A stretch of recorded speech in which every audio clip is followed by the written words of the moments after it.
Phase 7 of trig equations and identities. Number 7, find the exact solution of tan x equals square root of 3 for the domain 0 to 2 pi, hence solve the following equations. Okay, so if you remember from your memorizing sine, cosine, tangent tables, the x values, which give you a tangent of square root of 3, would be, let's see, it would be this triangle, this tall triangle, and this tall triangle, right? Those two would be tangent x positive square root of 3. So those two angles would be pi over 3 and 5/3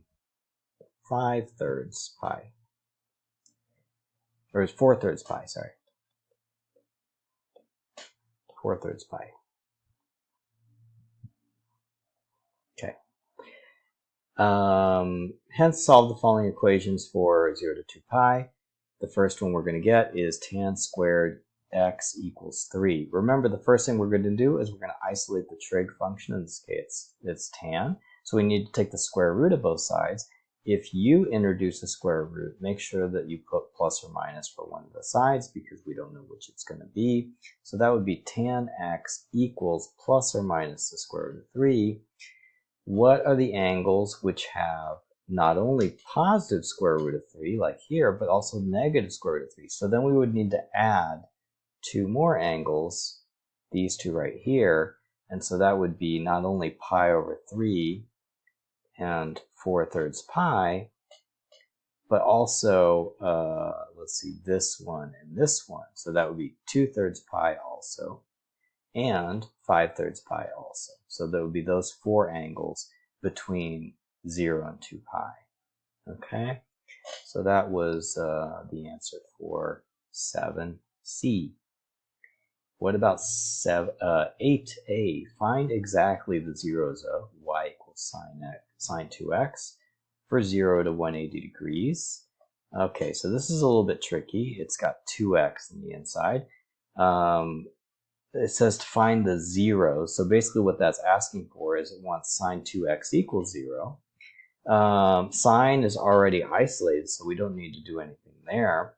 Now what we need to do is make our little table, right? So let's make a table, and the first column is going to be x, and the next column is going to be the translated version of x, which would be 2x. And then finally we'll have a final column for sine 2x itself. Okay, and then we're going to figure out what our domain values are going to be. So 0 degrees and 180 degrees are the values we're using for x itself. And then to find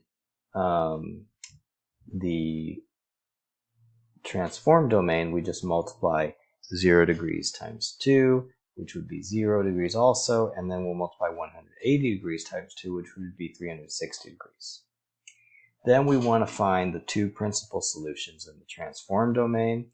So what values of 2x would give a sine of 0?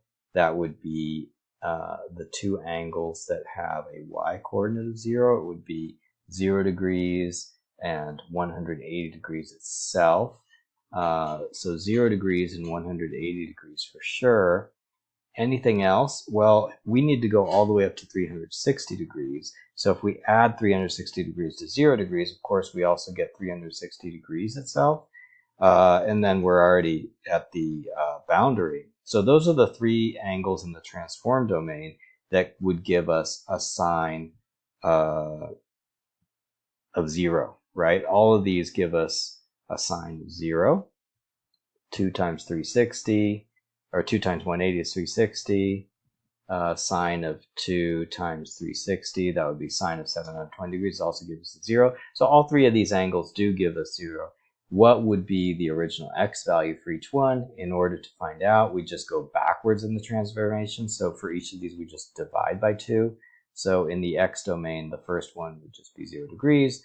The second one would be 180 divided by 2, so that would be 90 degrees. And finally, 360 degrees divided by 2 would be 180 degrees. So our three solutions for this problem would be 0, 90, and 180. Okay, next one. Number 9a, use your graphics calculator to sketch the graphs of y equals sine x and cosine x on the same set of axes on the domain 0 to 2 pi. Let's see, so that would be, I'm going to put sine x in my first function, and then I'm going to put cosine x in my second function. I should make sure that the mode is set to radians, and it is, and then I will set my window to go from 0 to 2 pi, which would be 6.28. And then I will graph. Oops, I forgot to set my y values to something appropriate, like -1 to 1, right? Or -2 to 2.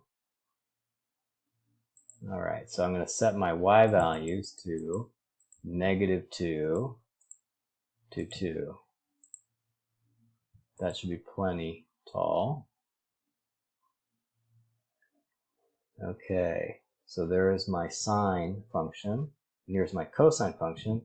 And the second part says to find the x-coordinates of the point of intersection of the two graphs. So we want to know the x-coordinate for here and the x-coordinate for here. You can see that this point here is halfway to this point here. This point would be 90 degrees or pi over 2, since it's the peak of sine. So this would be pi over 4, right? So this would be pi over 4. And this here would be halfway in between pi and 3/2 pi. So that would be 5/4 pi. So the two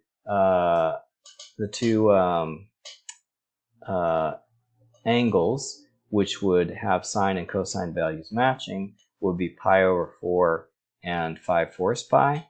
How could we confirm that without using the calculator and graphing?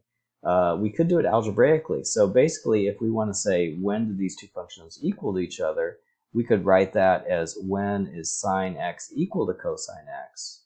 And then here's how do you solve this without the calculator?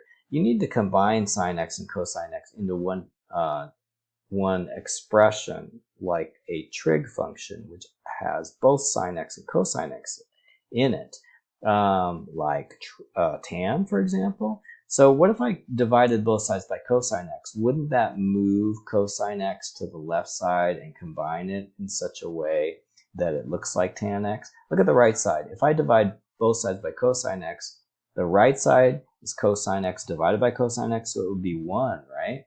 So now that's basically equivalent to tan x equals 1, okay? When is tan x equal to 1? Well, if we have some memorized angles which have a tan of 1, they would be, for example,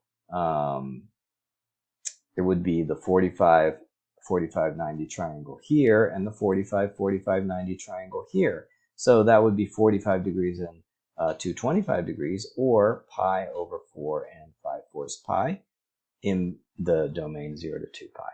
Okay, so that would be a way to find it algebraically. So that's a strategy we could use a lot. If we have both sine and cosine in the equation, oftentimes what they want us to do is they want us to divide sine by cosine and get tangent. And then we do have memorized angles which have certain values of tangent, right? So let's do that in number 10. So in this case here, we got sine x on the left and we have negative cosine x on the right.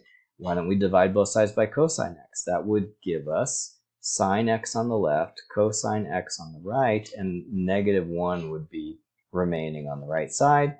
Basically, that's the same thing as tan x equals -1. Don't we know some angles that have a tangent value of -1? Tangent value of -1, that would be this 45, 45, 90 triangle and this 45, 45, 90 triangle, right? So that would be 135 degrees and it would be 315 degrees. In radians, that would be 3/4 pi and 7/4 pi, right? Okay, so what are we going to do with that? We are going to make our little table. In the first column, we're just going to put x, and we don't have any transformations, so our second column is just tangent of x. We're going to put our boundary values. The boundary values go from 0 to 2 pi. So from 0 to 2 pi, that's where we're going to put our last We're not going to go past those angles. And we know that two of the solutions are pi over 4 and 7/4 pi. Both of these solutions lead to a tangent of -1. And do we need to add 360 degrees to pi over 4? No, because that would go past 2 pi. So I think we're done. All right, so our two solutions are these two. Let's move on to the second problem here, part C.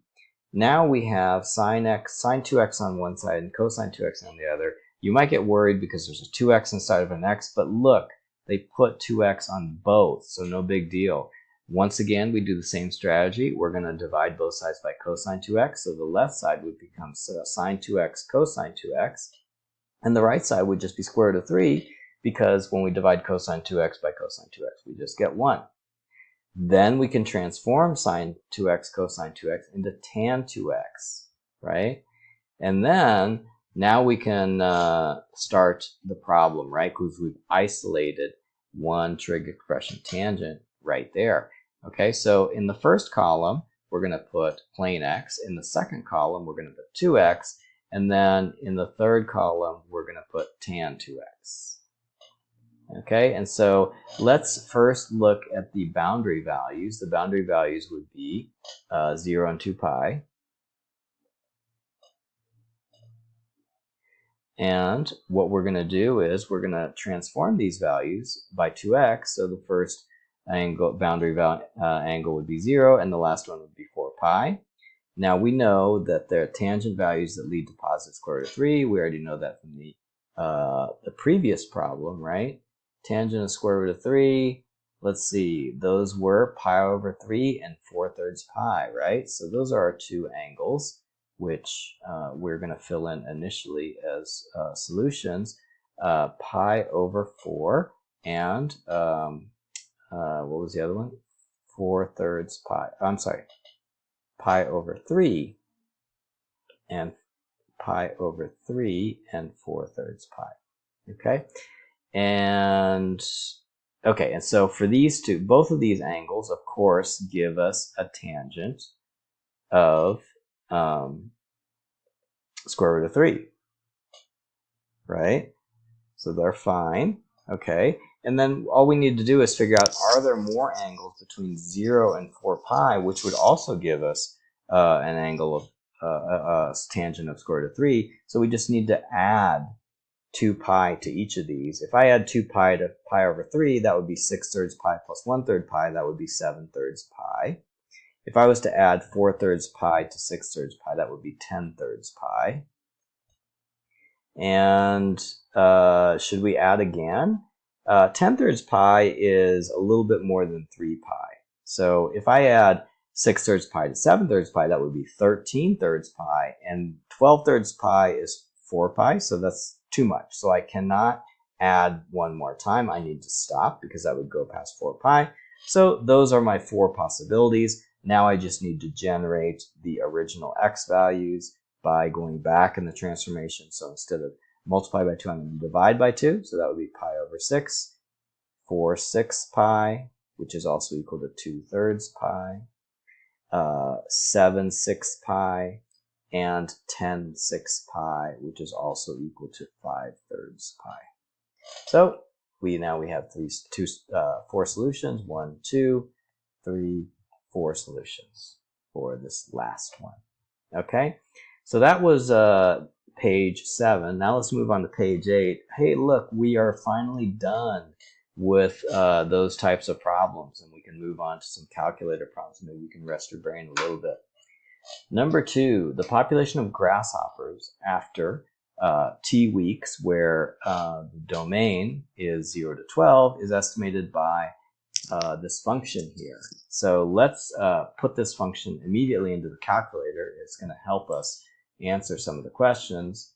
I'm just going to go in here and I'm going to type in this function. Hold on 1 second, I'll be right back. Okay, there you go, I've typed it in. You can see that I use the vertical fraction to so that I didn't need to put extra parentheses, and I did put x instead of t, right?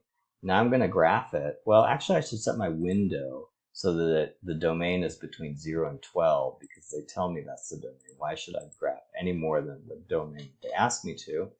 And looks like I'm going to have some huge numbers here for the value of p, but we'll find that out in a second. We'll find that out because when it graphs, we see nothing, right? So one thing we can do to do the y interval immediately is we could do zoom fit. So if we do zoom fit, it will immediately adjust the y interval so that the function is perfectly placed.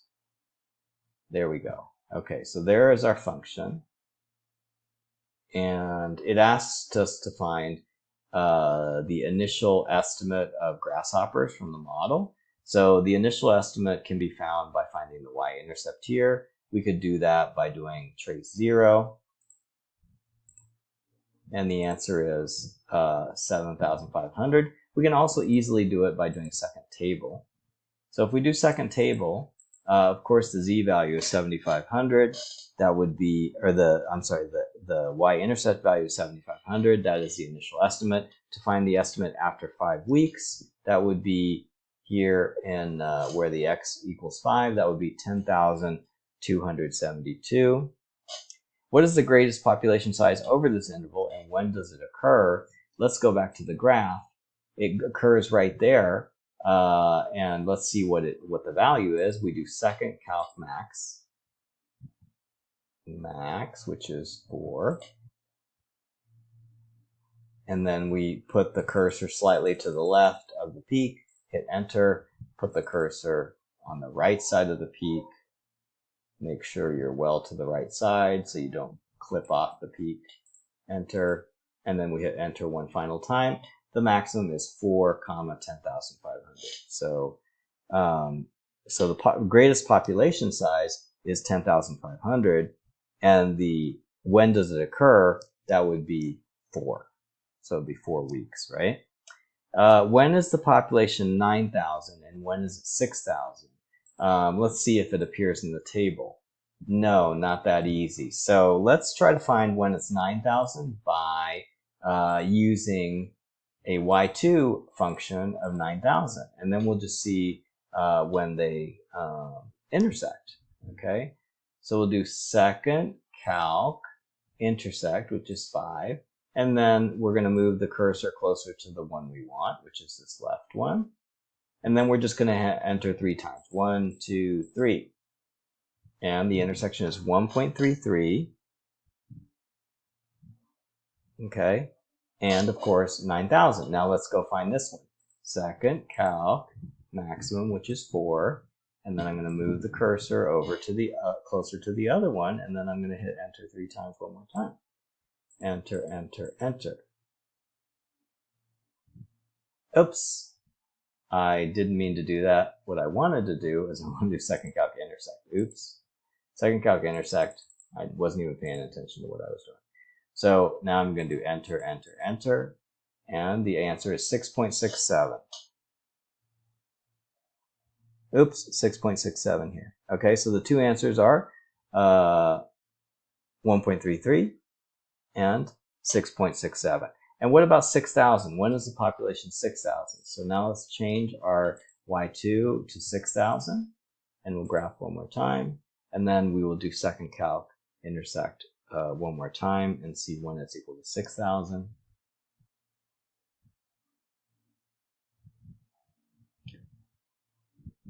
All right. Second calc intersect, which is 5. And then there's only one intersection, so we don't even need to move the cursor close. The answer is 9.33.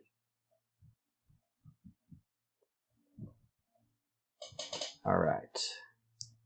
And part D, during what time interval does the population size exceed 10,000? So once again, we just need to change our y2 to be 10,000 this time.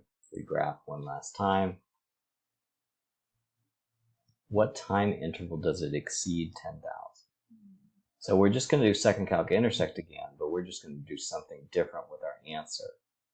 It's just like between here and here, right? Between here and here, it exceeds 10,000. So let's find out when it first goes above 10,000 and then when it goes below 10,000. So first we move the cursor over to the left one, and then we're going to hit enter 3 times. 1, 2, 3, and the answer is 2.51. 2.51. And then we're going to grab the other one, second calc, intersect 5, move the cursor closer to the second intersection, and this is when it stops being above 10,000. Enter 3 times, the answer is 5.49. I guess it would be probably more correct to put less than and not less than or equal to.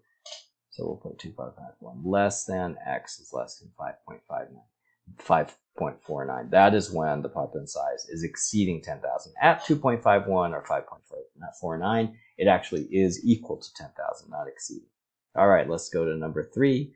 The model for the height of a light on a certain Ferris wheel is that function there, where h is the height in meters above the ground and t is in minutes. When is the light at time t equals 0? At what time is the light at its lowest point? Blah, blah, blah. We need to put this in the calculator, right? So we're just going to type this in the calculator. I'll be right back. All right, so we replace the t with an x because we can't type in t. And then I'm going to adjust my window so that, first of all, I think, let's see, the model is sort of height meters above the ground. So we don't want the y value ever to go below 0 because we don't want to go underground. And I think we're going to be talking about values that are like, below 50, because look at the numbers for 20 and 19. Those are like pretty small numbers. Let's see, they don't really say what our domain is. T is in minutes, so I think, well, like maybe 20 minutes is fine, right? I don't know how fast this Ferris wheel is moving, so let's see how many revolutions it does in 20 minutes. Quite a few, actually. Okay, where is the light at time t equals 0? At t equals 0, it appears to be kind of in the center. We could actually do this with algebra. If we put 0 in here, we'd have sine of 0 is 0, so that means the initial value is 20, right? We could also do it on the calculator by doing trace 0 or going into the table. If we go into the table, we'll see that the x equals 0 value corresponds to y equals 20, so the light is at height 20 at time equals 0. At what time is the light at its lowest in the first revolution of the wheel? At what time is it at its lowest? So look back at the graph again. That would be this point here. Let's find it by doing second calc max, or second calc min, which is number 3. So first of all, we're going to put the cursor on the left side of that first lowest point. And then we hit enter, and then we move it a little bit to the right, and then we hit enter again, and then finally one more enter for guess, and the answer is 0.750. Okay, so that is the time when the light is at its lowest during the first revolution. How long does the wheel take to complete one revolution? So for this, I think that we could go ahead and use our formula, P equals 2 pi over B, right? We're looking for the period because they're saying how long does it take to complete a revolution. Our B value here is 2 pi over 3, so we're going to put 2 pi over 3 in the domain, or in the denominator. And remember, when we have a fraction in the denominator, it's the same thing as multiplying by the inverse. So we can see that the answer is 3 minutes. Sketch the graph of the function h of t over one revolution. Okay, so this is going to be a real sketch where it's not going to be very accurate. On the IB exam, feel free to use graph paper to do this. Sketch the graph of the function. Often when they say sketch the graph, they do want you to use graph paper. Sketch, even though it sounds like it's just a rough drawing, it's the word they use when you draw a curve, okay? So let's write down a few important points. Remember that this first place where it's at its lowest point, occurs at 0.775, right? The highest point would be 20 plus 19, right? Because that starts at 20. It could vary to positive 19 or negative 19, the second one. So the highest point would be 20 plus 19, 39. The lowest point would be 20 minus 19, which is 1 meter. Okay, something like that. And then we would know that this point here is equal to 3 because that is the time it takes to do one revolution. All right. Last one. A paint spot X lies on the outer rim of the wheel of a paddle steamer. The wheel has a radius of 3. It rotates anti-clockwise at a constant rate, and X is seen entering the water every 4 seconds. H is the distance of X above the bottom of the boat. At time t equals 0, X is at its highest point. Find a cosine model for H in the form H equals A cosine blah, blah, blah. So first it says that the X mark starts at the top at t equals 0. And the top is how far? Let's see, it would be 1 meter to here, 3 meters to here, 3 meters to here, so it would be 7, right? The top is 7 high. So at t equals 0, we're going to start at 7. And then we're going to go anti-clockwise, counterclockwise, so the X starts to go down, and it goes down as far as this point here, which is 1 meter from the bottom. And then it's going to start going up again. Okay, and do they give us any information about, oh yeah, so it says that X goes into the water every 4 seconds, which basically means that the period is 4. So basically this is our drawing of the model. Now what we need to do is we need to figure out what A, B, and C are, and D are. And in this case, it's best not to use the calculator. In this case, we can figure out what A, B, C, and D are from this drawing, right? First of all, we know that the period is 4, right? If the period is 4, we can easily figure out that B is 2 pi over P, so it would be 2 pi over 4. So our B value is actually pi over 2. So that's our B value. And looks like the midline, the mean line, is at halfway between 1 and 7. So that would be 3 units here and 3 units here. So that would be 4 in the middle, and then the A value would be 3, right? So the A value is 3, and the D value is 4, right? And the period is 4. So I think, do we have everything now? We have D equals 4, we have A equals 3, we have B equals pi over 2. What about the C value? So in this case, we're doing a cosine model. And the way we have it drawn is the parent function shape. It's a smile. So we don't need to do any kind of horizontal translation, so the C value is 0. At what time t does X first enter the water? So it first enters the water when the height becomes 2. So what we want is, when does this height become 2? So we're going to type this function into the calculator, and then we will see when it equals to 2. So I'm going to put our model here, and then I'm going to put 2 here, and then I'm going to see when the intersection happens. So I'll be right back. There you go. I have the function in the top. I replaced the t with x. There's no c value. I put 2 here because I want to see when the 2 intersect. I need a window x values going from 0 to about 4. I need a y value going from 0 to 7 or so. And then I'm going to graph.